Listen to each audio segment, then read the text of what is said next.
ओम शांति। भक्ति मार्ग में सभी गाते हैं कि तन मन धन सब कुछ तेरा, तेरा तुझको अर्पण क्या लागे मेरा। परंतु ज्ञान में आते हैं तो हमें प्रैक्टिकल मौका मिलता है कि हम अपना तन बाबा की सेवा में लगाएं, अपने मन को एक बाबा की याद में टिकाएं और जो कुछ भी पुराना धन है उसे ईश्वरीय सेवा में सफल करें।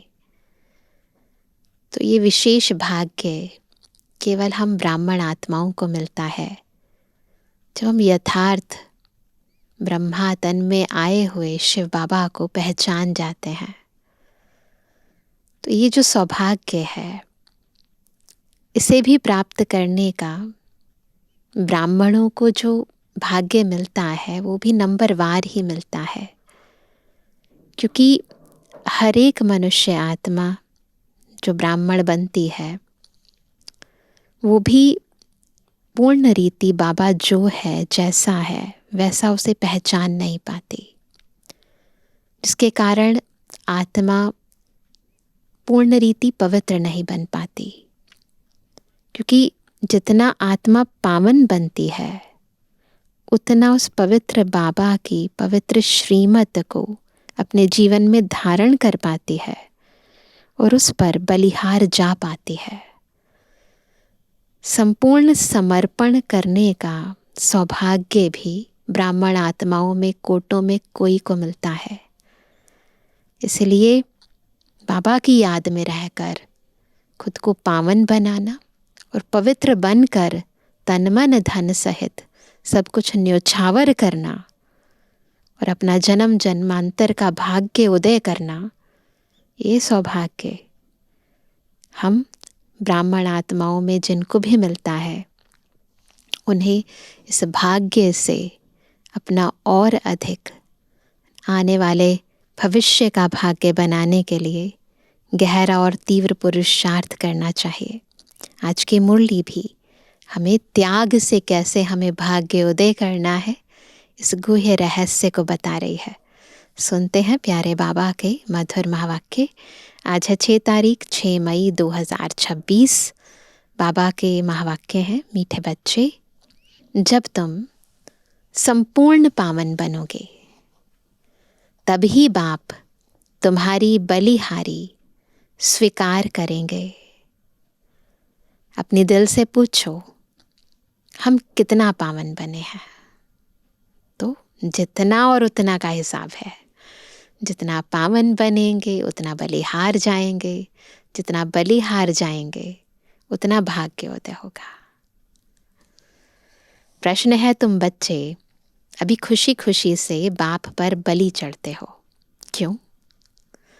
उत्तर है क्योंकि तुम जानते हो अभी हम बलिहार जाते हैं तो बाप 21 जन्मों के लिए बलिहार जाते हैं।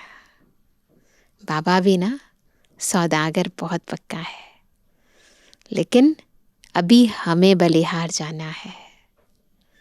तुम बच्चों को यह भी मालूम है कि अब इस अविनाशी रुद्र ज्ञान यज्ञ में सब मनुष्य मात्र को स्वाहा होना ही है। स्वाहा तो होना ही है, अब चाहे अपनी मर्जी से करें या ज़बरदस्ती। मर्जी से करेंगे तो वैसा भाग्य मिलेगा, जो करना पड़ता है ऐसे करेंगे तो फिर उस अनुरूप भाग्य बनेगा। इसलिए तुम पहले ही खुशी खुशी से अपना तन मन धन सब कुछ स्वाहा कर सफल कर लेते हो। तो हम भाग्यशाली हैं ना, बाबा हमें यथार्थ ज्ञान देते हैं, समझाते हैं, और हम भी भाग्यशाली इसलिए और हैं क्योंकि हमें समझ में आ जाता है। नहीं तो कईयों को समझाओ तो भी समझ में नहीं आता है। तो ये पद्मा पदम भाग्यशाली बनने का हमें ये बाबा से सौभाग्य मिला है, तो इसे खोना नहीं है ना। आज का गीत है, मुखड़ा देख ले प्राणी जरा दर्पण में।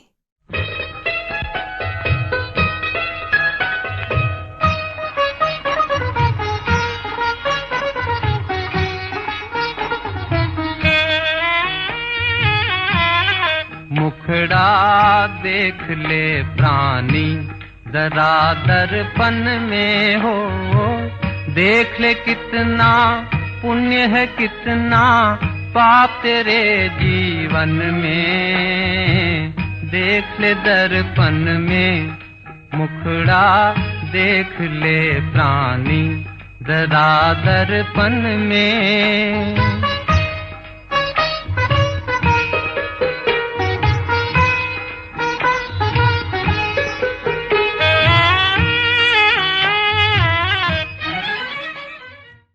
ओम शांति। शिव भगवान उवाच। ज़रूर अपने बच्चों प्रति ही नॉलेज सिखाते हैं व श्रीमत देते हैं। हे बच्चों, वह प्राणी शरीर से प्राण निकल जाते हैं व आत्मा निकल जाती है, एक ही बात है ना। प्राण कहें आत्मा कहें। हे प्राणी अथवा हे बच्चे, तुमने देखा कि मेरे जीवन में कितना पाप था और कितना पुण्य था। हिसाब तो बता दिया है। तुम्हारे जीवन में आधा कल्प पुण्य आधा कल्प पाप होते हैं। पुण्य का वर्षा बाप से मिलता है, जिसको राम कहते हैं। राम निराकार को कहा जाता है, न कि सीता वाला राम। त्रेता युगी राम की बात नहीं हो रही। शिव बाबा का भी एक नाम राम है। तो अब तुम बच्चे जो आकर के ब्रह्मा मुख वंशावली ब्राह्मण बने हो, तुम्हारी बुद्धि में आया है बरोबर आधा कल्प हम पुण्य आत्मा ही थे, फिर आधा कल्प पाप आत्मा बने। अभी पुण्य आत्मा बनना है। कितना पुण्य आत्मा बने हैं वह हर एक अपने दिल से पूछे। गीत में है ना, देख ले कितना पुण्य है कितना पाप तेरे दामन में। खुद को चेक करना है। पाप आत्मा से पुण्य आत्मा कैसे बनेंगे, वह भी बाप ने समझाया है। यज्ञ तप आदि से तुम पुण्य आत्मा नहीं बनेंगे, वह है भक्ति मार्ग। इससे कोई भी मनुष्य पुण्य आत्मा नहीं बनते हैं। अभी तुम बच्चे समझते हो हम पुण्य आत्मा बन रहे हैं। आसुरी मत से पापात्मा बनते बनते सीढ़ी उतरते ही आए हैं ना। रावण की मत से, विकारों की मत से हमने बहुत सारे पाप कर्म किए। पाप कर्म करते करते पाप आत्मा बनते ही चले गए। अब बाबा की श्रीमत पर जितना हम चलेंगे उतना हम पुण्य आत्मा बनते जाएंगे। कितना समय हम पुण्य आत्मा बनते हैं, वह सुख का वर्षा लेते हैं, यह किसको पता नहीं है। उस बाप को याद तो सभी मनुष्य करते हैं, उनको ही परमपिता परमात्मा कहते हैं। ब्रह्मा विष्णु शंकर को परमात्मा नहीं कहेंगे और किसको परमात्मा नहीं कह सकते हैं। भल इस समय तुम प्रजापिता ब्रह्मा कहते हो, परंतु प्रजापिता को कभी भक्ति मार्ग में याद नहीं करते हैं। याद सभी फिर भी निराकार बाप को ही करते हैं। ओ गॉड फादर, ओ भगवान, अक्षर ही निकलते हैं, एक को ही याद करते हैं। मनुष्य अपने को गॉड फादर कह ना सके, ना ही ब्रह्मा विष्णु शंकर अपने को गॉड फादर कह सकते हैं।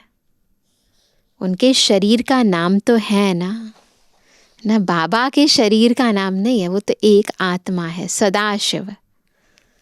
एक ही गॉड फादर है, उनको अपना शरीर नहीं है। भक्ति मार्ग में भी शिव की बहुत पूजा करते हैं। अभी तुम बच्चे जानते हो शिव बाबा इस शरीर द्वारा हमसे बात करते हैं। हे बच्चों, कितना प्यार से कहते हैं।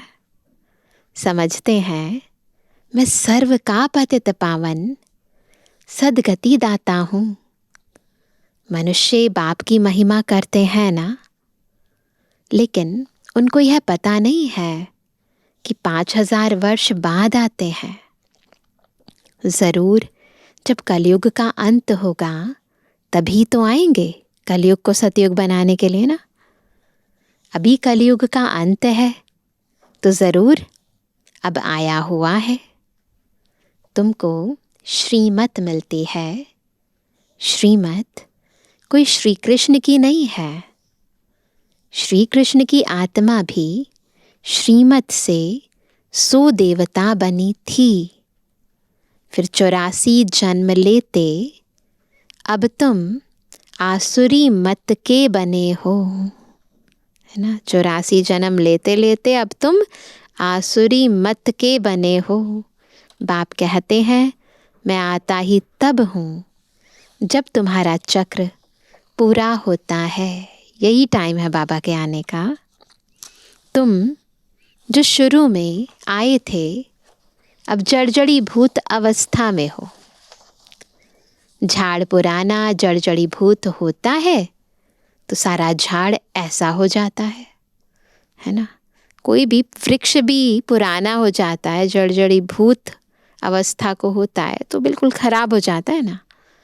बाप समझाते हैं तुम्हारे तमो प्रधान बनने से सब तमो प्रधान बन गए हैं, तो फिर अब क्या करना है।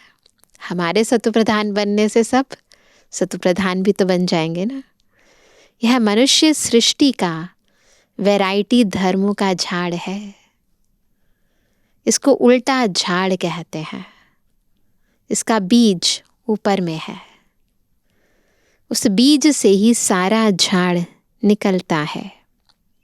मनुष्य कहते भी हैं गॉड फादर, आत्मा कहती है। आत्मा का नाम आत्मा ही है। जो कहते हैं ना गॉड फादर, माता पिता, आत्मा कहते हैं ना। आत्मा शरीर में आती है तो शरीर का नाम रखा जाता है। खेल चलता है। शरीर में आत्मा ने प्रवेश किया, फिर मूवमेंट होनी शुरू हो जाती है। चुरपुर होती है ना, मूवमेंट होनी शुरू हो जाती है, फिर पाठ शुरू हो जाता है। आत्माओं की दुनिया में खेल नहीं चलता ना। जहाँ पर बॉडी है वहीं खेल चलेगा। कॉस्ट्यूम यहाँ है हमारा तो यहीं खेल चलेगा। खेल की जगह ही यह है। नाटक में रोशनी आदि सब होती है। कोई भी नाटक होता है तो उसमें लाइट्स वगैरह होते हैं ना, कैमरा लाइट्स अलग अलग तरह के होते हैं। तो यहाँ भी है ना, पापा ने कहा बेहद का मांडवा है और इसकी बत्तियाँ हैं सूर्य चांद सितारे। बाकी जहाँ आत्माएं रहते हैं वहाँ सूर्य चांद नहीं है, वहाँ बत्तियों की ज़रूरत नहीं है। क्यों?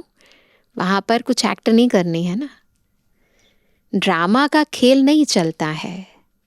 रात दिन यहाँ होते हैं।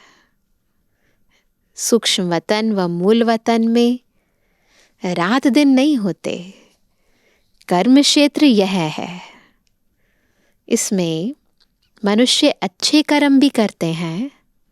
इसमें मनुष्य अच्छे कर्म भी करते हैं, बुरे कर्म भी करते हैं। सतयुग त्रेता में अच्छे कर्म होते हैं क्योंकि वहाँ 5 विकार रूपी रावण का राज्य ही नहीं। जहाँ विकार नहीं है वहाँ पर तो अच्छा ही काम होगा। जहाँ विकार आ जाता है वहाँ इंसान बुरा काम करना शुरू कर देता है। बाप बैठ कर्म अकर्म विकर्म का राज बताते हैं। कर्म तो करना ही है, यह कर्म क्षेत्र है। सतयुग में जो मनुष्य कर्म करते हैं वह अकर्म हो जाता है। वहाँ भी कर्म करते हैं लेकिन वो अकर्म होता है न, विकर्म नहीं होता। विकारों के वशीभूत कर्म नहीं होता, वहाँ अकर्म होता है, न्यूट्रल कर्म। वहाँ रावण राज्य ही नहीं, उनको हेवन कहा जाता है।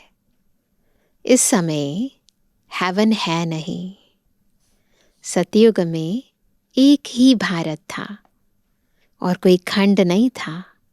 हेवनली गॉड फादर कहते हैं तो बाप ज़रूर हेवन ही रचेंगे। यह सब नेशन वाले जानते हैं कि भारत प्राचीन देश है। पहले पहले सिर्फ भारत ही था, यह कोई नहीं जानते हैं। अभी तो नहीं है ना, यह है ही 5000 वर्ष की बात। कहते भी हैं क्राइस्ट से 3000 वर्ष पहले भारत हेवन था। रचयिता जरूर रचना रचेंगे।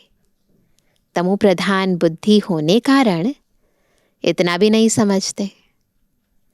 भारत तो सबसे ऊंच खंड है, पहली बिरादरी है मनुष्य सृष्टि की। सारी मनुष्य सृष्टि की पहली बिरादरी भारत में। तो बाबा कहते हैं यह भी ड्रामा बना हुआ है। साहूकार गरीबों को मदद करते हैं, यह भी चला आता है। भक्ति मार्ग में भी साहूकार गरीबों को दान करते हैं, परंतु यह है ही पतित दुनिया। तो जो कुछ भी दान पुण्य करते हैं, तो जो कुछ भी दान पुण्य करते हैं पतित ही करते हैं। जिनको दान करते हैं वह भी पतित हैं। जो दान कर रहे हैं वो भी पतित हैं, जिनको दे रहे हैं वो भी पतित है। पतित पतित को दान करेंगे, उनका फल क्या पाएंगे? बल कितना भी दान पुण्य करते आए हैं, क्योंकि वो तो यही सोचते हैं ना कि हम दान पुण्य करते हैं तो उससे हम पुण्य आत्मा बन जाएंगे। बाबा कहते नहीं, पतित पतित को दान कर रहा है तो उससे कोई पुण्य आत्मा नहीं बनेंगे। तो भल कितना भी दान पुण्य करते आए हैं फिर भी गिरते आए हैं। भारत जैसा दानी खंड और कोई नहीं होता ना। तो कौन सा दान कब करते हैं जिसके कारण भारत का नाम है वो समझना है। इस समय तुम्हारा जो भी तन मन धन है सब इसमें स्वाहा करते हो। इनको कहा जाता है राजस्व, अश्वमेध, अविनाशी ज्ञान यज्ञ। आत्मा कहती है यह जो पुराना शरीर है इनको भी यहाँ स्वाहा करना है, क्योंकि तुम जानते हो सारी दुनिया के मनुष्य मात्र इसमें स्वाहा होते हैं। इसलिए हम क्यों नहीं खुशी से बाबा पर बलि चढ़ जाएं, है ना। खुशी से चढ़ना चाहिए ना, ज़बरदस्ती नहीं, मजबूरी से नहीं, है ना, परेशान हो कर नहीं, खुशी से।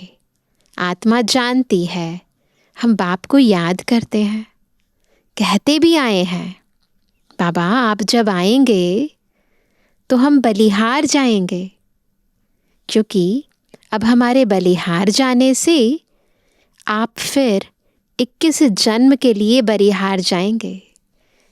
आत्मा को सब पता है अभी कि अगर अब हम बाबा पर बलिहार जाएंगे तो बाबा इसके एवज में 21 जन्म हम पर बलिहार जाएंगे, है ना। यह सौदागरी है।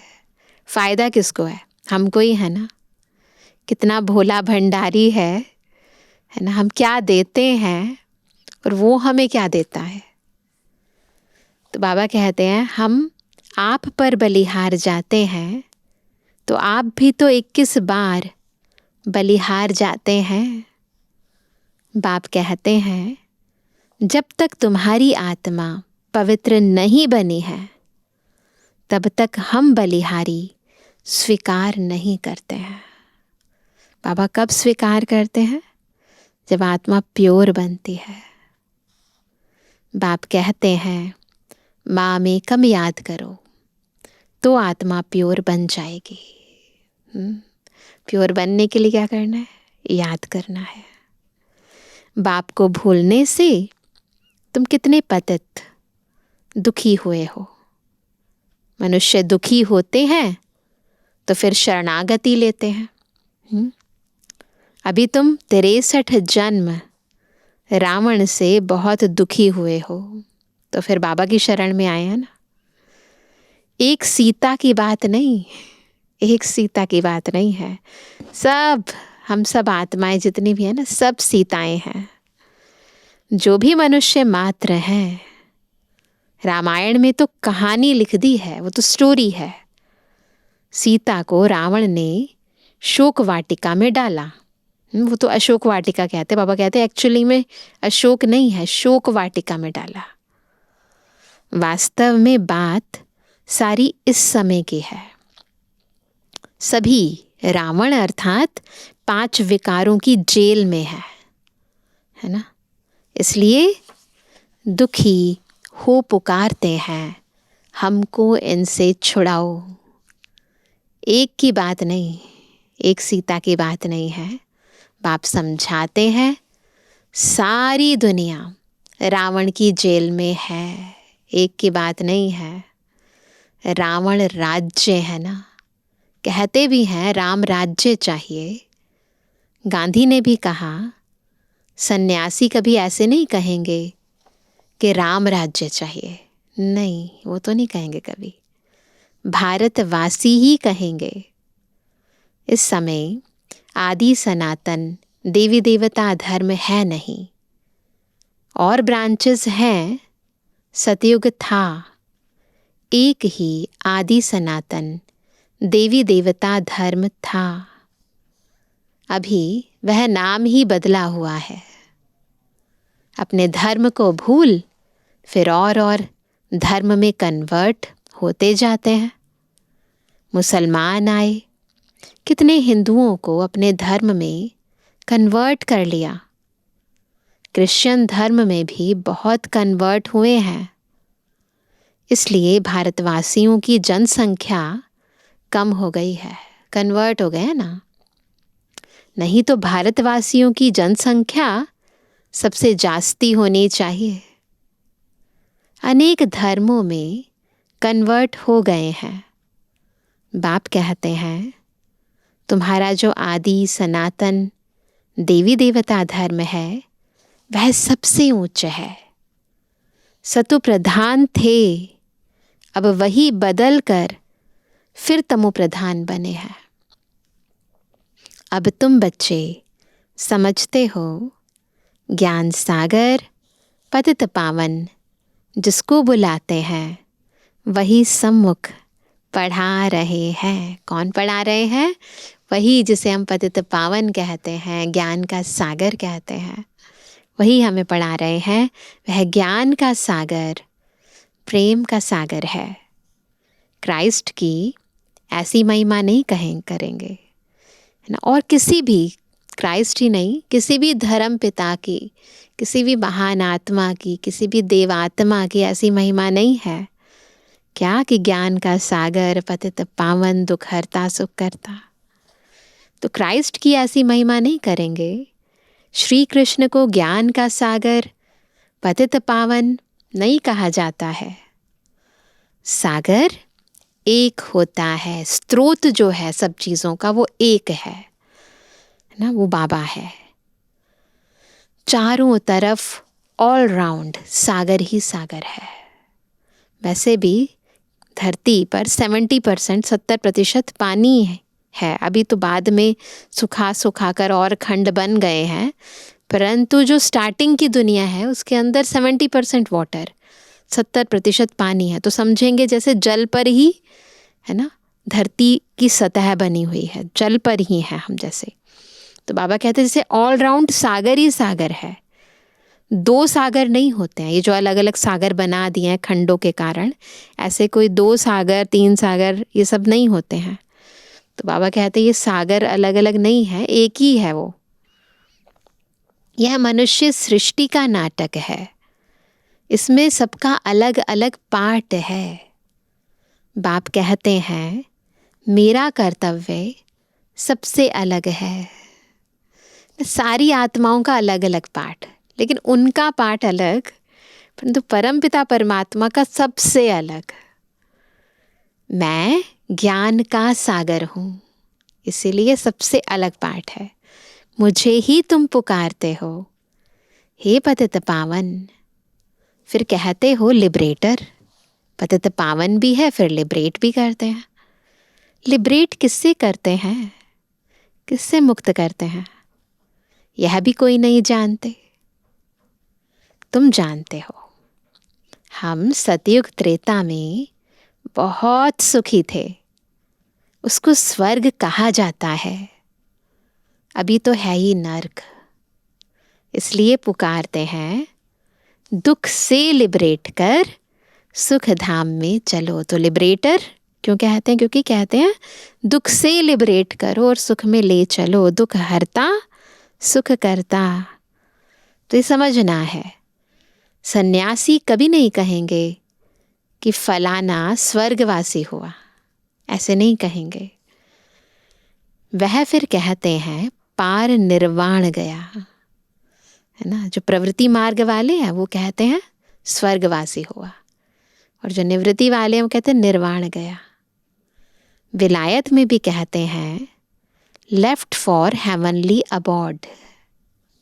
समझते हैं गॉड फादर पास गए, सोचते जहाँ भगवान रहते हैं ना वहीं स्वर्ग है। हेवनली गॉड फादर कहते हैं, बरोबर हेवन था, अब नहीं है। हेल के बाद हेवन चाहिए। गॉड फादर को यहाँ आकर हेवन स्थापन करना है। सूक्ष्म वतन मूल वतन में कोई हेवन नहीं होता है, जरूर बाप को ही आना पड़ता है। बाप कहते हैं मैं आकर प्रकृति का आधार लेता हूँ। मनुष्य शरीर पंच तत्वों का बना है, प्रकृति से निर्मित है। तो पापा कहते हैं मैं प्रकृति का आधार लेता हूँ।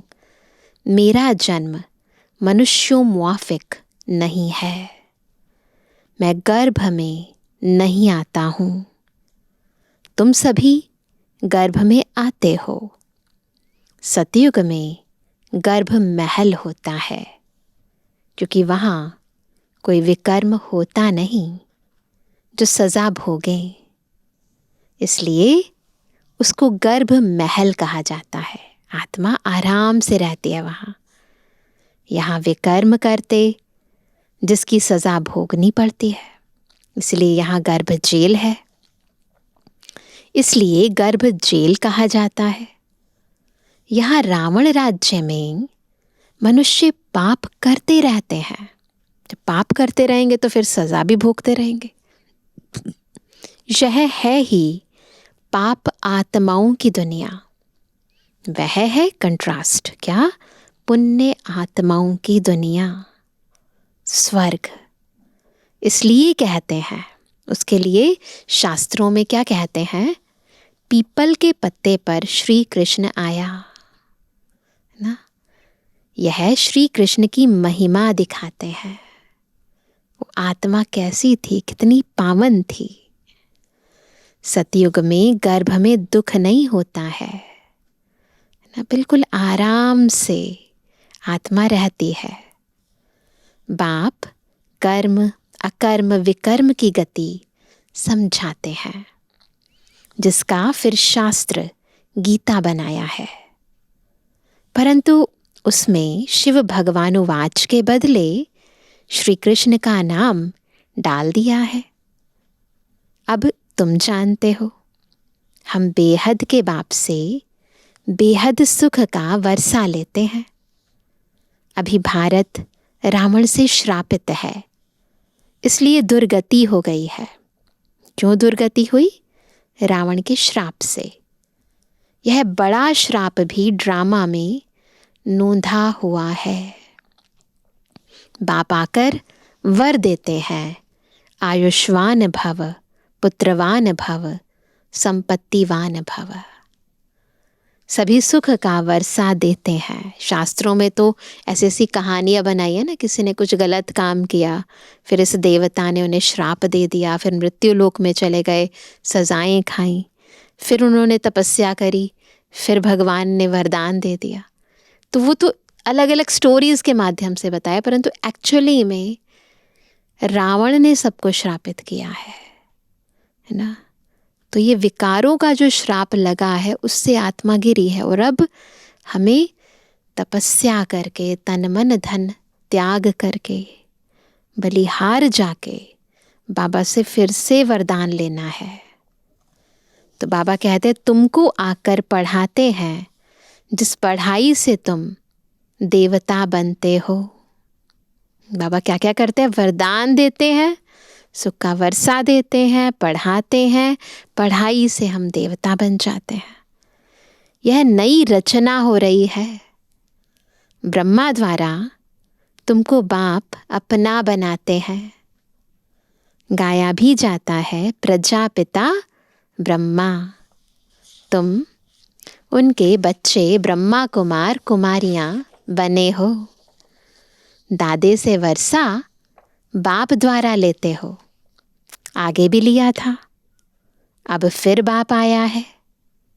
बाप के बच्चे तो फिर बाप के पास जाने चाहिए, परंतु गाया हुआ है प्रजापिता ब्रह्मा द्वारा मनुष्य सृष्टि की स्थापना होती है। तो यहाँ होगी ना? कहाँ होगी? प्रजापिता है ना, तो प्रजा यहाँ होगी ना। आत्मा के संबंध में कहेंगे हम भाई भाई हैं। प्रजापिता ब्रह्मा की संतान बनने से तुम भाई बहन बनते हो। इस समय तुम सब भाई बहन हो। तुमने बाप से वर्षा लिया था, याद करो। अब भी बाप से वर्षा ले रहे हो। ये ज्ञान सुन रहे हैं, धारण कर रहे हैं, वर्षा मिल रहा है। शिव बाबा कहते हैं मुझे याद करो। तुम आत्मा को, शिव बाबा को याद करना है, तो पहले अपने को आत्मा समझना है। याद करने से ही तुम पावन बनेंगे, और कोई उपाय नहीं है। पावन बनने सिवाय तुम मुक्ति धाम में जा भी नहीं सकते हो।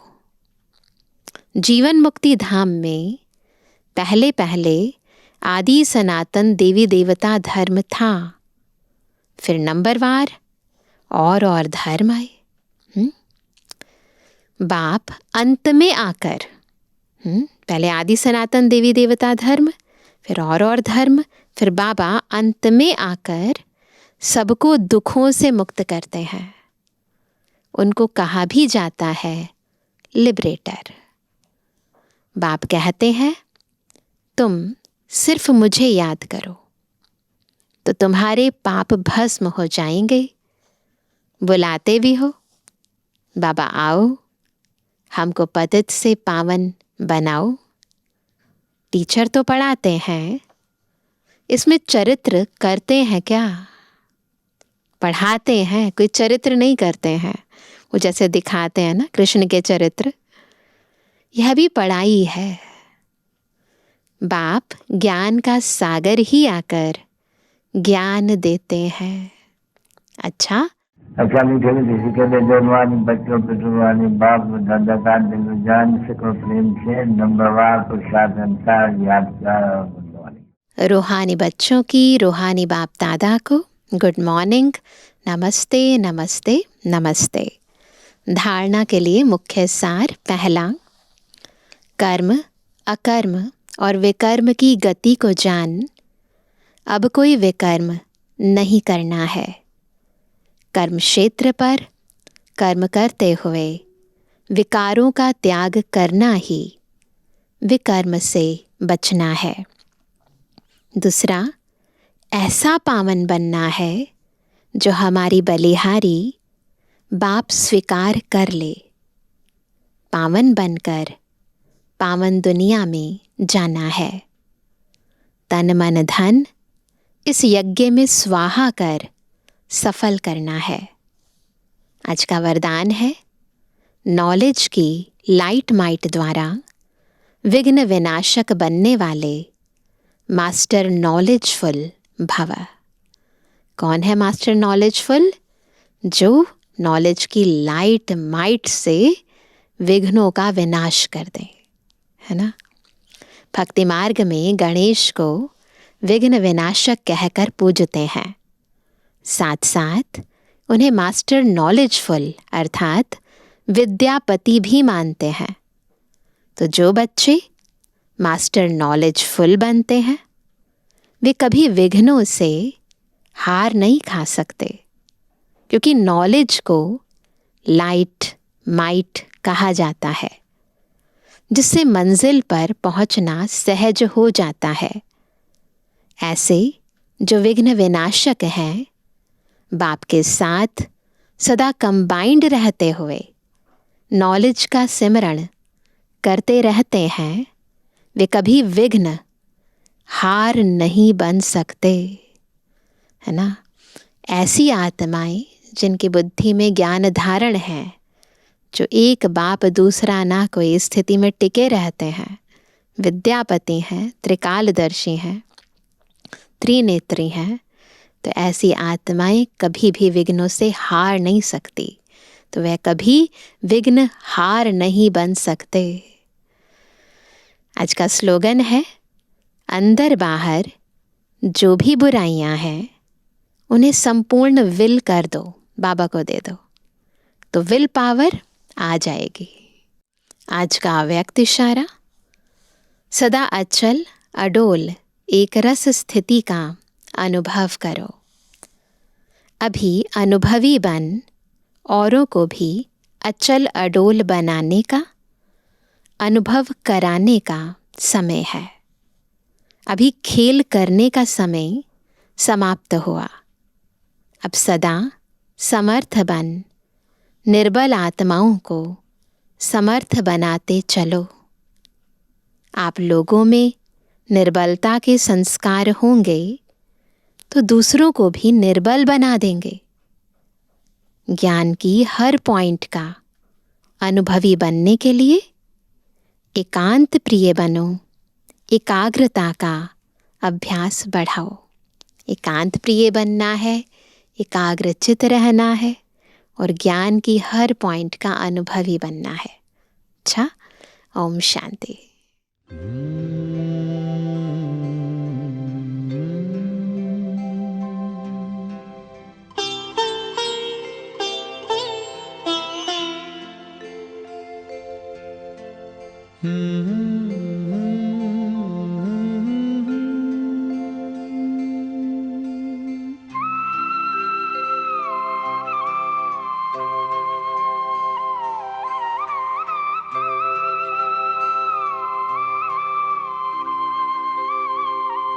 हम खुश नसीब कितने, प्रभु का मिला सहारा। हम खुश नसीब कितने, प्रभु का मिला सहारा। हम हो गए उसी के, हम हो गए उसी के, वो हो गया हमारा हमारा। हम खुश नसीब कितने, प्रभु का मिला सहारा। हम हो गए उसी के, हम हो गए उसी के, वो हो गया हमारा हमारा। हम खुश नसीब कितने, प्रभु का मिला सहारा।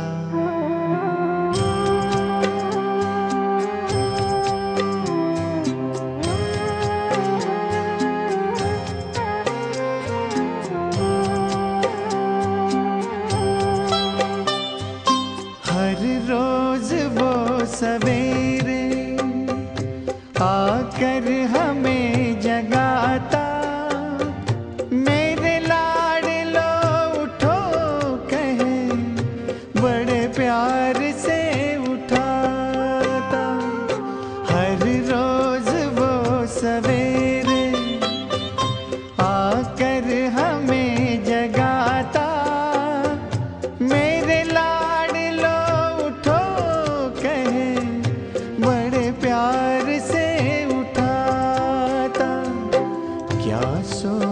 जगते हर पल, देखूं वही नजारा। हम हो गए उसी के, हम हो गए उसी के, वो हो गया हमारा हमारा। हम खुश नसीब कितने, प्रभु का मिला सहारा।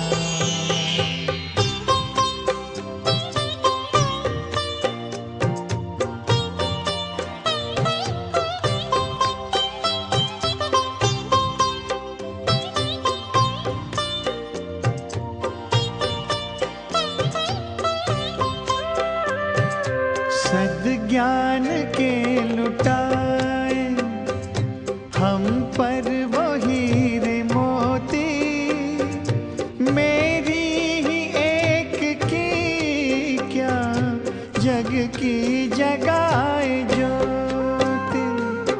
सद्ज्ञान के लुटाए हम पर वो हीरे मोती, मेरी ही एक की क्या जग की जगाए ज्योति। हमें हर कदम पे देता शिक्षाओं का इशारा। हम हो गए उसी के, हम हो गए उसी के, वो हो गया हमारा हमारा। हम खुश नसीब कितने, प्रभु का मिला सहारा।